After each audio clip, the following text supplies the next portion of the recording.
In this video, I'm gonna teach you how to make War Thunder look better. It's a very quick and easy process, so make sure to follow along.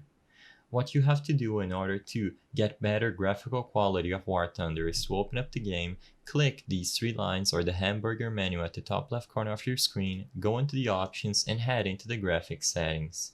Now, before I go over these settings, I do want to say that most of this is personal preference, and keep in mind that pros, people who really try hard on this game and want to get every maximum bit of performance, would rather have more frames per second instead of graphical quality. Some of these options will give you much better graphical quality, but they might impact performance, especially if you have low hardware. So keep all of that in mind. And in here, all that you have to do is use one of the high or maximum presets. These are the best, and you can consider using movie, but as you can see, even the game gives us a warning. Don't use this preset for gameplay. It is recommended for making screenshots and recording movies on more powerful desktops.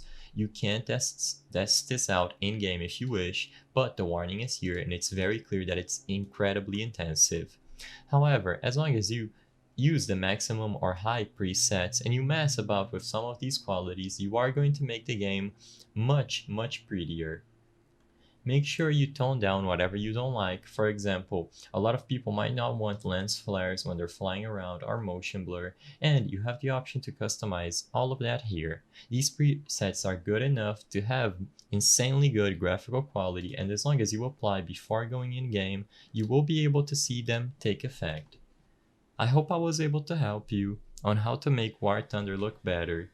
If this video helped you, please be sure to leave a like and subscribe for more quick and easy tips. Thank you for watching.